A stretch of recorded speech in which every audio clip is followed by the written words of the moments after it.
Well, Mr. Speaker, when I first came to this Parliament as the member for Clevedon and later Papakura, I knew it was a privilege to be here. 24 years later, I do not think that I contemplated either this length of service nor what a journey it would be. I could not have done this, nor withstood the hours, the commitment, nor the lack of privacy. We all know about that, don't we? Without the love and support of my family. And I take this moment to publicly thank my husband David and my son James, as well as my brothers Gary and John, my sisters Pam and Barbara and their families, and my many friends for always supporting me in my work. None of the last 24 years, feels like almost hours. Well, time goes fast, right? Would have been possible without the support and hard work of the many volunteers of the National Party in Papakura, from my selection to stand in 2002 to now. So many have given their time, money and enthusiasm to make every election for us a winning election 8 times in a row. Yeah, it's pretty good. My particular thanks go to those who have been the chairs, the late Roger Burrell, Chris King, Megan Wallace and Adrian O'Connor. You have given years of your lives to voluntary public service at no cost. To my friends Annabelle Young and Liz Coots, thank you for encouraging me into politics and for your friendship throughout. To my electorate staff over the years and those with me now, my dear friend Claire Scholler and Kim Rush, and all my staff over the years, thank you for your competence and your loyalty. The many ministerial staff who were best when both professional and apolitical in their work, and none more so than the Honourable Barbara Edmonds. Some need particular mention, the marvellous Megan Wallace, Julie Johnston and Rebecca Arlo, who have worked with me in several iterations over many years. There is a saying that I've heard attributed to Sir Robert Muldoon, you'll like this one, and that is that an ounce of loyalty is worth a tonne of talent. And in the case of each of you, both your talent and your loyalty are measured by the tonne. To my wonderful constituents, thank you for supporting me faithfully for, yes again, 8 elections in a row. I really could not have done it without you. To our dearest friends, Richard and Mary, Christopher and Joy, Daniel and Sibel, Megan and John, Claire and Jock, Jeff and Julie, Greg and Diane, Nico and Melissa, thank you for all you have done for us. When I first came to Parliament in 2002, the National Party suffered our worst defeat. It was something of a shock. I was a lawyer, a regulator and director, and had very little political experience except with the Law Society. And the politics in the Law Society are, as I found out, quite a bit different from those of Parliament. I was a lawyer, not a politician, and I had extensively studied and practiced law, but never politics. I approached everything as a lawyer, looking to the facts, often oblivious to the way things would be portrayed in media, and not really understanding that being fearless in my prosecution of issues, while admirable as a lawyer, might be seen as a little confrontational in Parliament. I've never had the patience for the concept of doing my time, or worse still, knowing my place. And the Parliament and the National Party caucus room of 2002 are a lot different from what they were then. As one senior MP told us, quote, "Just because I smile at you, don't think I like you."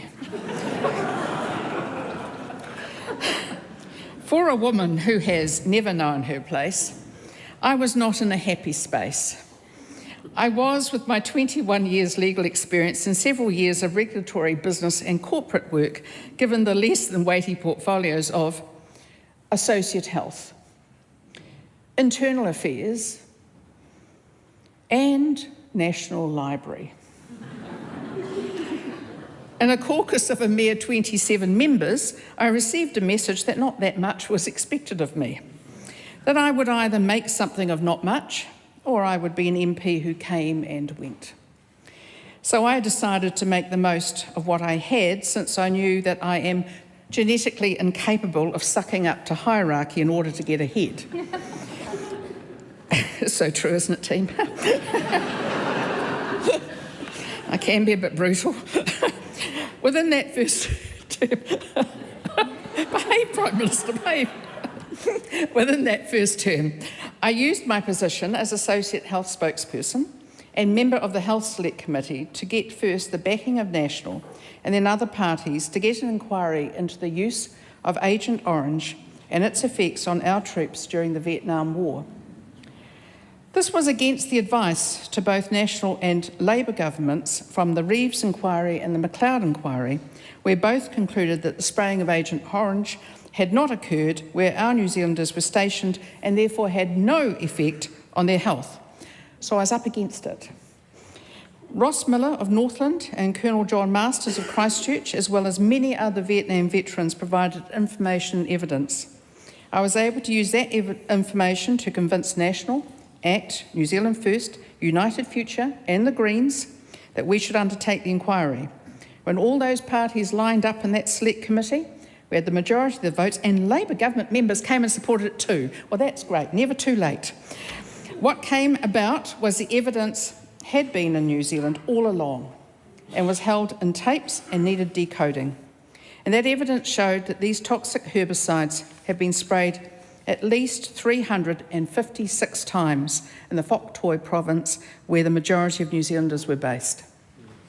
It was a lesson in working across parties. It showed me that a government can eventually come to the party against its officials' advice when a backbench MP does their work, brings others on board and is willing to share the credit.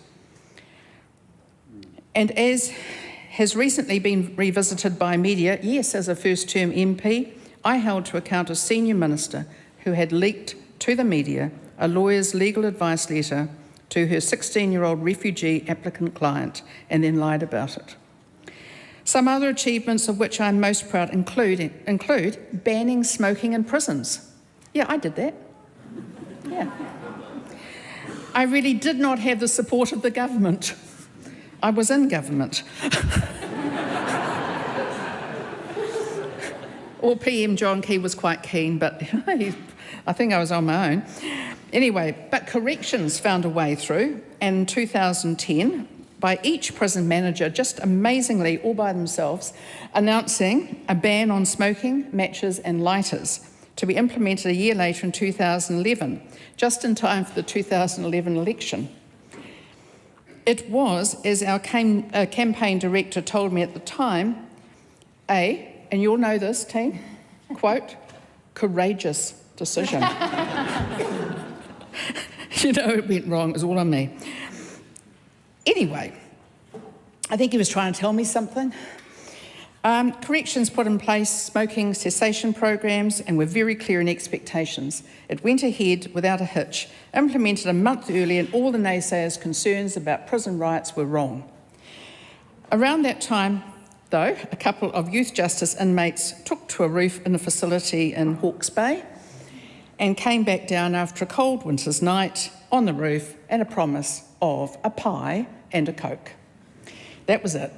Eventually the courts held that the ban was unlawful, but by that stage Parliament was right on board with the no smoking rule and new legislation from my successor as Minister of Corrections made it permanent, and it was passed without any problems. So that smoking ban had several unintended consequences. First, it put more money in the pockets of prisoners' families. It made our prisons a healthier environment for staff and inmates, and it almost overnight stopped prison fires. Corrections did an excellent job, and apart from the pretty legal advice regarding prison managers' powers, it could not have ended better. For police, and I see there's some today, there is nothing better that I could have done than getting them access to tasers and better access to firearms. All the fright and concern that our police would use tasers for torture were unfounded, and there is no doubt that the taser option has saved both lives of both police and offenders. None of that would have been possible without the budgetary resources to put it in place, and my colleagues' support was crucial. Mr. Speaker, I have been Minister of at least 18 different portfolios, and 3 of them twice. You will be grateful that I do not intend to run through all my greatest hits because there are so many. However, there's a few in this term of government that are worthy of noting. First, as Attorney General, I am proud as punch to be the one who, after 16 years of litigation and 180 years of injustice, settled the Nelson Tents litigation. For this, I credit the remarkable fortitude and decency of the Stafford family, the great work from Crown Law and Te Pone Kokore, the Honourable Tama Pōtaka, the negotiators, and all my parliamentary colleagues, all of you who agreed to the deal. Thank you.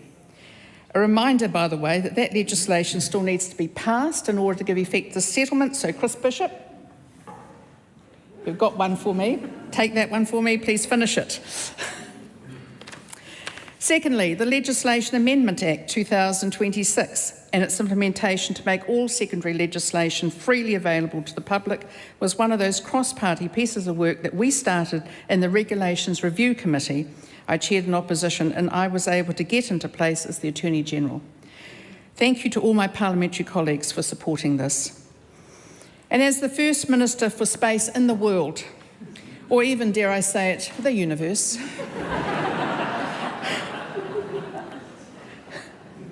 it's pretty cool. I have officially consented every vertical launch approval for the past 2.5 years, and there's been quite a few. Our space industry is now worth $2.5 billion to our economy in a year, and it's growing every year, and that's an enormous increase from $0 just 10 years ago. It's amazing. And being a Minister for Space has got me, and therefore our New Zealand tech, defence and space businesses and our space agency into overseas meetings at the highest levels, increasing New Zealand's reputation as a country of innovation, of tech and of space. And that appointment costs us nothing, because it doesn't matter if you have 3 or 8 portfolios, the price paid for the Minister is the same, as I know. I'm just joking, Prime Minister, it's nothing personal. I'm pleased we've come a long way in digitising government and reforming the science system and promoting technology as a Kiwi strength, in adopting AI in government, and in being the Minister responsible for our intelligence security agencies, who are no doubt here but you can't tell, and continuing to play our part as responsible and reliable partners in keeping ours and other countries safe. I'm pleased my Cabinet paper on setting up Invest NZ was accepted, and my colleague Todd McClay is now overseeing it to great success. Well done, Todd. But it's in defence where I feel I've made the most significant contribution. It should be no surprise that the daughter of a World War II veteran, and yes, it is daughter, not granddaughter, and dare I say it, great-granddaughter, no, daughter. So aging when people say that. And someone who has been for 24 years the electorate member of Parliament for our Special Forces would consider this to have been my political destiny. I've come to know many of our defence people well. I would like to acknowledge them all with a special shout out to my friend, Staff Sergeant Tina Grant, whose empathy and courage when faced with her husband Douglas being killed in Afghanistan is still an inspiration to me today. Through defence, well before I was its Minister, I've met the most humble and good people. I was a friend until her death of the last secret agent from World War II, Pippa Lautour Doyle. Years ago, I was made an honorary member of the Long Range Desert Group and an honorary sapper. And as the Minister of Defence, last year I travelled with Defence to Ukraine, and I would like to congratulate our Parliament for its unstinting support for the freedom of Ukraine. I am proud to say everywhere I go in the world that our Parliament supports Ukraine, and good on us. Of course, a time of trial occurred for us in defence with the loss of the HMNZS Manawanui. I stand by my statements at the time. It was a difficult time, but with no loss of life. It was not a tragedy. It also had nothing to do with gender. And I'm proud of backing our people and supporting them during a tough time. And many thanks to all of our parliamentarians for doing the same.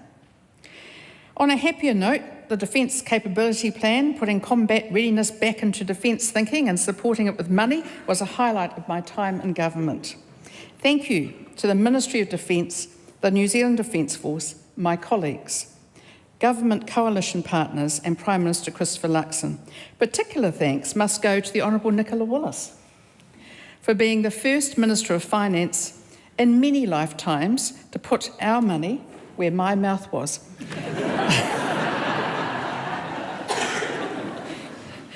Many thanks as well to the Right Honourable Winston Peters and the Honourable David Seymour for their sterling support. Thanks too to the Honourable Chris Hipkins for supporting it in principle. And of course there have been tough times. Thank you to those of my colleagues who worked hard to do the best in the worst of circumstances. In particular, I would like to acknowledge you, Mr Speaker, Dr Shane Retty, David Bennett, Jackie Dean, Andrew Bailey, Stuart Smith, Nicola Willis, Todd McClay, Louise Upston, Harati Apungo and Maureen Pugh for your courage and your friendship during the toughest of times when I was asked to take the reins in 2020 as the third Leader of the Opposition in 7 weeks, during the global pandemic and a few months before the election. Despite us all wishing to, we never gave up and we never ran away. It is often commented that I have a bit of resilience. Well, you don't get to be resilient unless you have to be. And I sometimes quip that adversity is just an opportunity to show character. So much adversity, so much character.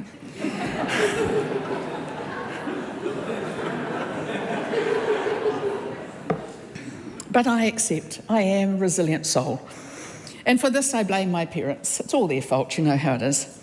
I was brought up to think I could do anything I sought to do as long as I was prepared to work hard. I was fortunate to have parents old enough to be my grandparents, who taught me to read before I went to school, who imbued in me a love of history and made me feel like my views counted.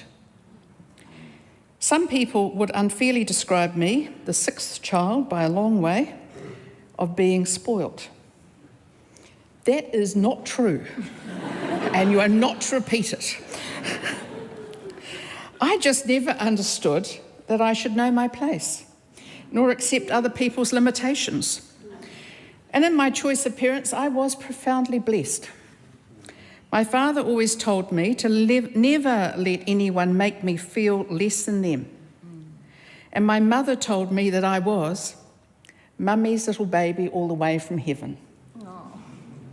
I sometimes think I was better at living up to my father's expectations than my mother's.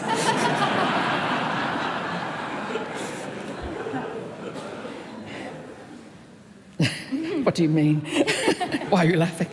On a serious note, we members of Parliament need to be resilient. It's a tough gig.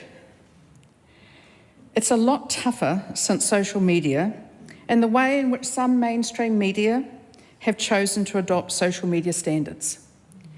I'm told that it's all about advertising clicks these days, and that's why headlines often seem completely at odds with a substantive article. So some advice to the Fourth Estate, love you as I do. Most of our media are utterly professional and give no indication of their political views. Be those people. Report the news, don't be the news. And for the avoidance of doubt, the news should be the truth, the facts, not someone's reckons. Everyone has an opinion, don't mistake it for news. However, I would like to acknowledge that the true news of my resignation, because I shall never retire, was greeted with an outpouring of love around Parliament. And it was so lovely that I thought I'd died.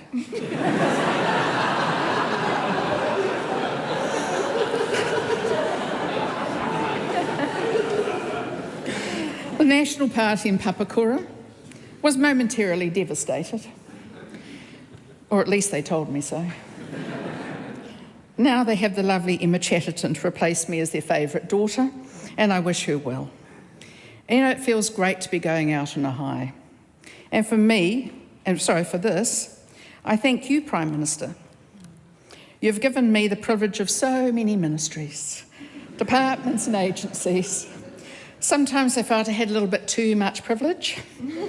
But when you phoned me following the formation of the coalition government, you told me to get a pen and paper and sit down. You then proceeded to rattle off 8 portfolios. I thank you for your somewhat extreme confidence in me. But thank you for wanting me to stay a bit longer, and thank you for letting me go a bit earlier.